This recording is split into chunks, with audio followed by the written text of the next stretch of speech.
secure a permanent return to the bond market, Ireland's government has announced a harsh euro austerity budget for 2013. On Wednesday, Finance Minister Michael Noonan and Budget Minister Brendan Howlin told leaders the government will introduce up to €3.5 billion in tax increases and spending cuts, but added they will apply the tough measures fairly.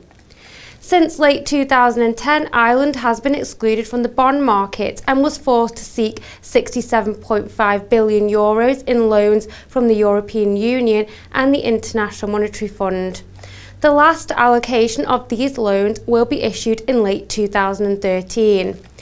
This will be the country's sixth austerity budget since it started to face the large costs entailed when saving its banking system in 2008.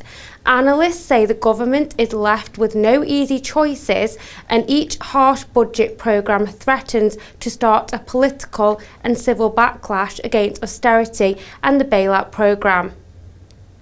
Mr Noonan said the years of cutbacks are placing Ireland on the road to recovery and added the worst of the austerity is in the past. He commented, "There are manifest signs that the country is emerging from the worst of the crisis and that the hardships suffered by the Irish people are yielding success.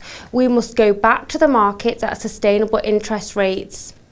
Ireland's budget gap is currently running at 8.2% of economic output, but the coalition government are aiming to reduce this to 7.5% next year.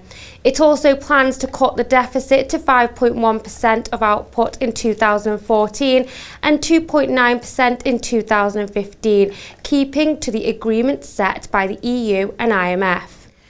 The Finance Minister announced a series of tax hikes amounting to €1.25 billion in tax increases, including a new property tax would be levied at 0.18% of the value of the residential property, and has already sparked political controversy in recent months. The budget will also include spending cut of about €2 billion, resulting in cuts in child benefit payments and unemployment programmes and reductions in the government overall pay and pension bill.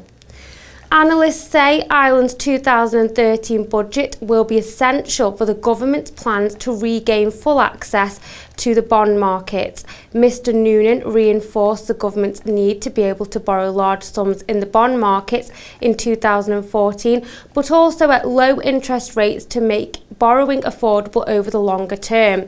He commented, "We will only be able to successfully access the markets if the markets agree that our debt is sustainable." The Irish government will need the economy to grow strongly over the coming years, promising to be a challenge with the Eurozone debt crisis weakening demand for Ireland's exports and unemployment standing at 14.6%. Over in the UK, Chancellor George Osborne delivered his autumn statement yesterday, capping a gloomy outlook with slower growth forecast and extending austerity into 2018. Today, the Bank of England will meet to decide on monetary policy. Well, that's all we've got time for right now. Stay tuned to Dukascopy TV for more exclusive interviews and updates. For now, though, goodbye.